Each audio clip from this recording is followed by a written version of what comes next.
ಎಲ್ಲ ಜಿಲ್ಲೆಗಳ ಜಿಲ್ಲಾಧಿಕಾರಿಗಳು, ಎ.ಸಿಗಳು, ತಹಶೀಲ್ದಾರ್ಸು, ಸರ್ವೆ ಇಲಾಖೆ, ಎಲ್ಲ ಕಂದಾಯ ಇಲಾಖೆ ಎಲ್ಲ ಅಧಿಕಾರಿಗಳ ಸಭೆಯನ್ನು ಮಾಡಿದ್ದೇವೆ. ಮುಖ್ಯವಾಗಿ ಈ ವರ್ಷ ವಾಡಿಕೆಗಿಂತ ಹೆಚ್ಚು ಮಳೆ ಆಗುವ ಸಂಭವ ಇದೆ.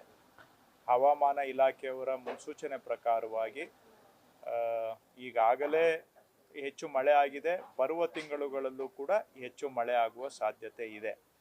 ಜೂನ್ ತಿಂಗಳು ಇಲ್ಲಿವರೆಗೆ ನಾವು ನೋಡಿದಾಗ ವಾಡಿಕೆಗಿಂತ ಸುಮಾರು 60% ಹೆಚ್ಚು ಮಳೆ ಆಗಿದೆ. ಇದೇ ಒಂದು ಪರಿಸ್ಥಿತಿ ಜೂನ್, ಜುಲೈ, ಆಗಸ್ಟಲ್ಲೂ ಕೂಡ ಆಗಿ ಪ್ರವಾಹ ಪರಿಸ್ಥಿತಿನೂ ಕೂಡ ಉದ್ಭವ ಆಗಬಹುದು. ಸೊ ಈ ಭಾಗದಲ್ಲಿ ಅನೇಕ ನದಿಗಳು, ಹಳ್ಳಗಳಿದ್ದಾವೆ. ಸೊ ಅಲ್ಲಿ ಎಲ್ಲ ಕಡೆನೂ ಕೂಡ ಜನಕ್ಕೆ ತೊಂದರೆ ಆಗುವಂಥ ಸಾಧ್ಯತೆ ಇರ್ತದೆ. ನಾನು ಇವತ್ತು ಎಲ್ಲ ನಮ್ಮ ಕಂದಾಯ ಇಲಾಖೆ ಅಧಿಕಾರಿಗಳಿಗೆ ಸೂಚನೆ ಕೊಟ್ಟಿದ್ದೇನೆ. ಜಿಲ್ಲಾ ಮಟ್ಟದಲ್ಲಿ ಈಗಲೇ ಒಂದು ತಂಡವನ್ನು ರಚನೆ ಮಾಡ್ಕೋಬೇಕು. ಹಾಗೆಯೇ ತಾಲೂಕಾ ಮಟ್ಟದಲ್ಲೂ ಕೂಡ ಬೇರೆ ಬೇರೆ ಇಲಾಖೆಗಳ ಅಧಿಕಾರಿಗಳ ತಂಡವನ್ನು ರಚನೆ ಮಾಡಬೇಕು. ಮತ್ತು ಯಾವ ಗ್ರಾಮ ಪಂಚಾಯಿತಿಗಳಲ್ಲಿ ಅತಿವೃಷ್ಟಿ ಆಗುವ ಸಾಧ್ಯತೆ ಇರ್ತದೆ ಅಂಥ ಕಡೆನೂ ಕೂಡ ಆ ಗ್ರಾಮ ಪಂಚಾಯಿತಿ ಮಟ್ಟದಲ್ಲೂ ಒಂದು ಅಧಿಕಾರಿಗಳ ಟಾಸ್ಕ್ ಫೋರ್ಸ್, ಇಮಿಡಿಯೇಟ್ ರೆಸ್ಪಾನ್ಸ್ಗೆ ಒಂದು ಟಾಸ್ಕ್ ಫೋರ್ಸನ್ನು ಗ್ರಾಮ ಪಂಚಾಯಿತಿ, ತಾಲೂಕು, ಜಿಲ್ಲಾ ಮಟ್ಟದಲ್ಲಿ ಮಾಡಿಕೊಂಡು ಈಗಲೇ ಎಲ್ಲ ತಯಾರಿಗಳನ್ನು ಮಾಡ್ಕೋಬೇಕು. ನಾಳೆ ಪ್ರವಾಹ ಬಂದಾಗ ನಾವು ಪರಿಹಾರ ಹುಡುಕ್ತಕ್ಕಂಥದ್ದಲ್ಲ, ಮುಂಜಾಗ್ರತೆ ತಯಾರಿಯನ್ನು ಮಾಡಿಕೊಂಡು ಬಂದ ಕೂಡಲೇ ಜನಕ್ಕೆ ಆಗುವಂಥ ತೊಂದರೆಗಳನ್ನು, ಪ್ರಾಣಹಾನಿಯನ್ನು ತಪ್ಪಿಸುವಂಥ ಕೆಲಸ ಮಾಡಬೇಕು ಅಂತೇಳಿ ಈ ಭಾಗದ ಎಲ್ಲ ಜಿಲ್ಲೆಗಳ ಅಧಿಕಾರಿಗಳನ್ನು ಕರೆದು ನಾನು ಇವತ್ತು ಸೂಚನೆಯನ್ನು ಕೊಟ್ಟಿದ್ದೇನೆ. ಇದರ ಜೊತೆಗೆ ಕಂದಾಯ ಇಲಾಖೆಯಲ್ಲಿ ನಾವು ಏನು ಜಮೀನಿನ ಮಾಲೀಕರಿದ್ದಾರೆ, ಸುಮಾರು 4 ಕೋಟಿ ಜಮೀನಿನ ಮಾಲೀಕರು ಇದ್ದಾರೆ ನಮ್ಮ ರಾಜ್ಯದಲ್ಲಿ. ಅವರು ಕೆಲವರದ್ದು ಒಮ್ಮೊಮ್ಮೆ ಬೇರೆ ಯಾರೋ ಬಂದು ಇನ್ನೊಬ್ಬರ ಹೆಸರನ್ನು ಉಪಯೋಗಿಸಿ ಫ್ರಾಡ್ ಮುಖಾಂತರ ಇಂಪರ್ಸನೇಷನ್ ಮಾಡಿ ಒಬ್ಬರ ಜಮೀನನ್ನು ಇನ್ನೊಬ್ಬರು ಲಪಟಾಯಿಸುವಂಥದ್ದನ್ನ ನಾವು ನೋಡಿದ್ದೇವೆ. ಹಾಗೂ ಕಂದಾಯ ಇಲಾಖೆಯಲ್ಲಿ ಒಬ್ಬರಿಗೆ ಖಾತೆ ಆಗಲಿ, ಮ್ಯೂಟೇಷನ್ ಆಗಲಿ, ಬೇರೆ ಕೆಲಸಗಳು ಸರಳವಾಗಿ ಆಗಬೇಕು ಅನ್ನೋ ಉದ್ದೇಶದಿಂದ ಮತ್ತು ಫ್ರಾಡ್ಗಳನ್ನು ತಪ್ಪಿಸಬೇಕು ಅನ್ನೋ ಉದ್ದೇಶದಿಂದ ಎಲ್ಲ RTC ಮಾಲೀಕರು ಯಾರಿದ್ದಾರೆ ಅವರ ಹೆಸರಿಗೆ ಆಧಾರನ್ನು ಜೋಡಣೆ ಮಾಡುವಂಥ ಅಭಿಯಾನವನ್ನು ನಾವು ರಾಜ್ಯದಲ್ಲಿ ಆರಂಭ ಮಾಡಿದ್ದೇವೆ. ರಾಜ್ಯದಲ್ಲಿರ್ತಕ್ಕಂಥ ಒಟ್ಟು 4 ಕೋಟಿ ಮಾಲೀಕರ ಪೈಕಿ ಈಗಾಗಲೇ ನಮ್ಮ ಕಂದಾಯ ಇಲಾಖೆ ಅಧಿಕಾರಿಗಳು ತಳಮಟ್ಟದಲ್ಲಿ 1,48,00,000 ಜಮೀನಿನ ಮಾಲೀಕರ ಆಧಾರನ್ನು ವೆರಿಫೈ ಮಾಡಿದ್ದಾರೆ. ಸೊ ಈ ಕೆಲಸ ಜುಲೈ 15ರ ಒಳಗಡೆ ಮುಗಿಸ್ಬೇಕು ಅಂತ ನಾನು ಸೂಚನೆ ಕೊಟ್ಟಿದ್ದೇನೆ. ಎಲ್ಲ ಜಮೀನು ಮಾಲೀಕರದ್ದು ಕೂಡ ನಾವು ಆಧಾರ್ ವೆರಿಫೈ ಮಾಡಬೇಕು, ಆಧಾರ್ ಲಿಂಕ್ ಮಾಡಬೇಕು, ಅದರ ಮುಖಾಂತರ ಫ್ರಾಡನ್ನು ತಪ್ಪಿಸ್ಬೇಕು. ಮತ್ತು ಆಧಾರ್ ಲಿಂಕ್ ಮಾಡೋದ್ರಿಂದ ನಾಳೆ ಅವರ ಜಮೀನಿನ ವ್ಯವಹಾರದ ಕೆಲಸಗಳೆಲ್ಲವೂ ಕೂಡ ಆಟೋಮ್ಯಾಟಿಕ್ ಆಗಿ ನಾವು ಮಾಡಬಹುದು, ಸರಳೀಕರಣ ಆಗುತ್ತೆ. ಇದರಿಂದ ಜನಕ್ಕೆ ಬಹಳ ಅನುಕೂಲ ಆಗುತ್ತೆ. ಸೊ ಕಂದಾಯ ಇಲಾಖೆಯಿಂದ ಈ ಒಂದು ಆಧಾರ್ ಜೋಡಣೆಯ ಕೆಲಸವನ್ನು, ಭೂ ಆಧಾರ್ ಯೋಜನೆಯನ್ನು ನಾವು ರಾಜ್ಯಾದ್ಯಂತ ಚಾಲನೆ ಮಾಡಿದ್ದೇವೆ. ಇದನ್ನು ಜುಲೈ 15ರೊಳಗಡೆ ಮುಗಿಸ್ಬೇಕು ಅಂತ ಸೂಚನೆ ಕೊಟ್ಟಿದ್ದೇನೆ. ಹಾಗೂ ಸರ್ಕಾರಿ ಜಮೀನುಗಳನ್ನು ರಕ್ಷಣೆ ಮಾಡ್ತಕ್ಕಂಥ ವಿಷಯದಲ್ಲೂ ಕೂಡ ನಾವೊಂದು ಲ್ಯಾಂಡ್ ಬೀಟ್ ಕಾರ್ಯಕ್ರಮವನ್ನು ಆರಂಭ ಮಾಡಿದ್ದೇವೆ ಕಂದಾಯ ಇಲಾಖೆಯಿಂದ. ರಾಜ್ಯದಲ್ಲಿ ಒಟ್ಟು ಸುಮಾರು ಒಂದು 14,30,000 ಕಂದಾಯ ಇಲಾಖೆಗೆ ಸೇರಿದಂತಹ ಕಂದಾಯ ಭೂಮಿಗಳಿದ್ದಾವೆ, ಸ್ಮಶಾನ ಮತ್ತು ಕೆರೆಗಳನ್ನು ಒಳಗೊಂಡು.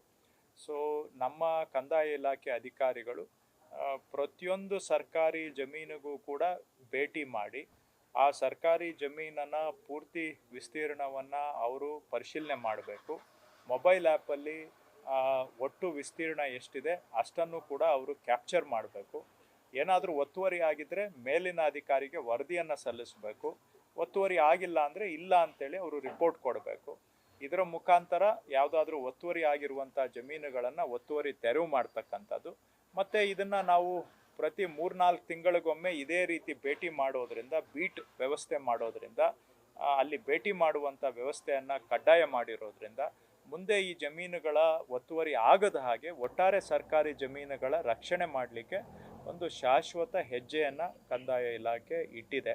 ಈ 14 ಲಕ್ಷ ಜಮೀನುಗಳ ಪೈಕಿ ಈಗಾಗಲೇ ನಮ್ಮ ಅಧಿಕಾರಿಗಳು ಸುಮಾರು 6,30,000 ಜಮೀನುಗಳಿಗೆ ಭೇಟಿ ಕೊಟ್ಟಿದ್ದಾರೆ. ಇದನ್ನು ಕೂಡ ಜುಲೈ ತಿಂಗಳ ಒಳಗಡೆ ನಮ್ಮ 14 ಲಕ್ಷ ಜಮೀನುಗಳಿಗೂ ಕೂಡ ಭೇಟಿ ಕೊಟ್ಟು ಲ್ಯಾಂಡ್ ಬೀಟನ್ನು ಮಾಡಿ ಅಲ್ಲಿ ಆಗಿರುವಂತಹ ಒತ್ತುವರಿಯನ್ನು ತೆರವು ಮಾಡ್ತಕ್ಕಂಥದ್ದು ಮತ್ತು ಭವಿಷ್ಯದಲ್ಲಿ ಒತ್ತುವರಿ ಆಗದ ಹಾಗೆ ಭದ್ರತೆಯನ್ನು ಒದಗಿಸ್ತಕ್ಕಂಥದ್ದು. ಈ ರೀತಿಯಾಗಿ ಈ ಸರ್ಕಾರಿ ಜಮೀನುಗಳ ರಕ್ಷಣೆಗೂ ಕೂಡ ನಮ್ಮ ಕಂದಾಯ ಇಲಾಖೆ ಒಂದು ದೊಡ್ಡ ಹೆಜ್ಜೆಯನ್ನು ಇಟ್ಟಿದೆ. ಬೆಳಗಾವಿಯಲ್ಲಿ ಈ ಸ್ಮಶಾನ ಭೂಮಿಗಳನ್ನ ಒತ್ತುವರಿ ಮಾಡ್ಕೊಂಡಿದ್ದಾರೆ, ಅವುಗಳಿಗೆ ಎಣ್ಣೆ ಪ್ಲಾಟ್ ಮಾಡೋಕ್ಕೂ ಪರ್ಮಿಷನ್ ಕೊಡ್ತಿದ್ದಾರೆ. ಇದರಿಂದ ಗ್ರಾಮಸ್ಥರಿಗೆ ತೊಂದರೆ ಆಗ್ತದೆ. ಕಂದಾಯ ಇದು ಸ್ಮಶಾನ ಭೂಮಿ ಒತ್ತುವರಿ ಆಗಿದ್ರೆ ಈಗ ನಾನು ನಮ್ಮ ಎಲ್ಲ ಅಧಿಕಾರಿಗಳಿಗೆ ಸೂಚನೆ ಕೊಟ್ಟಿದ್ದೇನೆ. ರಾಜ್ಯದಲ್ಲಿ ಒಟ್ಟು ಎಷ್ಟು ಸ್ಮಶಾನ ಭೂಮಿ ಇದೆ ಅಷ್ಟು ವಿಸಿಟ್ ಮಾಡಬೇಕು, ಬೌಂಡ್ರಿಯನ್ನು ಇನ್ಸ್ಪೆಕ್ಷನ್ ಮಾಡಬೇಕು. ಒತ್ತುವರಿ ಆಗಿದ್ರೆ ಜಿಲ್ಲಾಧಿಕಾರಿಗಳಿಗೆ ರಿಪೋರ್ಟ್ ಕಳಿಸ್ಬೇಕು. ಕಾಲಮಿತಿ ಒಳಗಡೆ ಅದನ್ನು ಒತ್ತುವರಿಯನ್ನು ತೆರವು ಮಾಡುವಂಥದ್ದನ್ನು ಮಾಡಬೇಕು ಅನ್ನುವಂಥದ್ದು ಸೂಚನೆ ಕೊಟ್ಟಿದ್ದೇವೆ. ಜುಲೈ ಎಂಡ್ ಒಳಗಡೆ ಎಲ್ಲ ಸ್ಮಶಾನ ಭೂಮಿ ಎಲ್ಲ ಕೆರೆಗಳಿಗೆ ನಮ್ಮ ಕಂದಾಯ ಇಲಾಖೆ ಅಧಿಕಾರಿಗಳು ಭೇಟಿ ಕೊಡ್ತಾರೆ. ಬರೀ ಸ್ಮಶಾನ ಕೆರೆ ಅಷ್ಟೇ ಅಲ್ಲ, ಎಲ್ಲ ಮತ್ತು ನಮ್ಮ ಕಂದಾಯ ಇಲಾಖೆ ಸರ್ಕಾರಿ ಭೂಮಿಗಳು ಯಾವ್ಯಾವ ಇದ್ದಾವೆ ಇಷ್ಟನ್ನು ಕೂಡ ಈಗಾಗಲೇ 6,30,000 ಸರ್ಕಾರಿ ಜಮೀನುಗಳಿಗೆ ಭೇಟಿ ಕೊಟ್ಟಿದ್ದಾರೆ.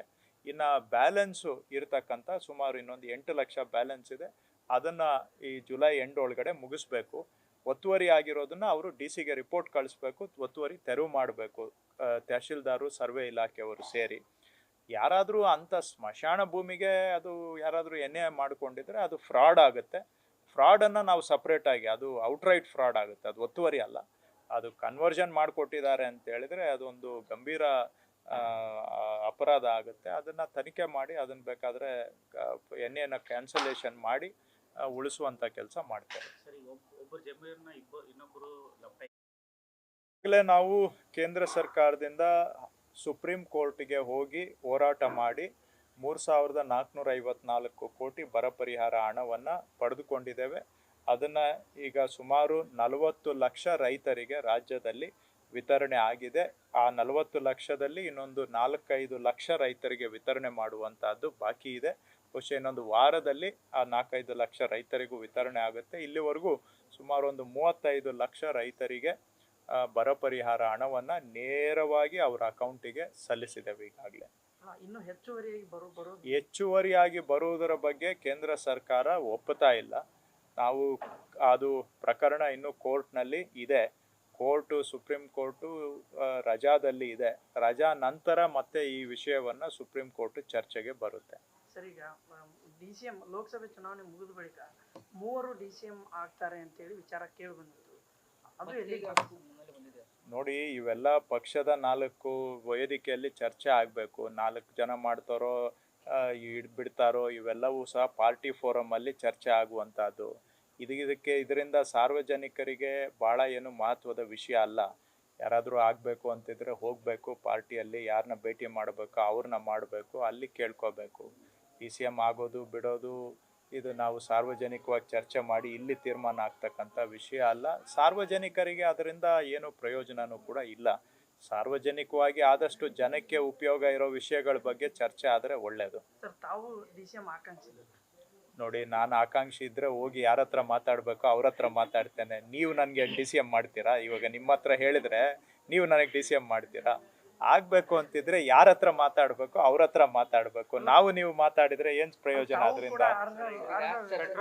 ನೋಡ್ರಿ, ನಮಗೆ ಅರ್ಹತೆಗಿಂತ ಹೆಚ್ಚು ನಮಗೆ ಅವಕಾಶ ಸಿಕ್ಕಿರೋ ಕೆಲಸ ಮಾಡೋಣ. ಈ ಕೆಲಸ ಮಾಡಿದ್ರೇ ಎಷ್ಟೋ ಜನಕ್ಕೆ ಸಹಾಯ ಮಾಡಿ ನಾವು ಪುಣ್ಯ ಕಟ್ಕೊಳ್ಬೋದು. ಅಂಥ ಅವಕಾಶ ಸಿಕ್ಕಿರೋದಕ್ಕೆ ಸಂತುಷ್ಟಿ ಪಡೋಣ.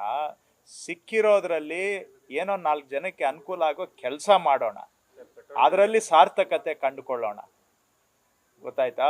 ಆಮೇಲೆ ಬೇಕು ಎಲ್ಲ ಬೇಕು, ಕೊನೆ ಉಸಿರಿರೋವರೆಗೂ ಬೇಕು. ಇರೋದಕ್ಕೆ ಖುಷಿ ಪಡೋಣ, ಇರೋದ್ರಲ್ಲಿ ಕೆಲಸ ಮಾಡೋಣ. ಉಳಿದಿದ್ದ ಏನಾದರೂ ಬೇಕಾದರೆ ಅದೇ ನಮ್ಮನ್ನು ಹುಡ್ಕೊಂಡು ಬರ್ತದೆ. ನ್ಯೂಸ್ ಫಸ್ಟ್, ನಿರ್ಭೀತಿಯಿಂದ ನಿಮ್ಮ ಪರವಾಗಿ.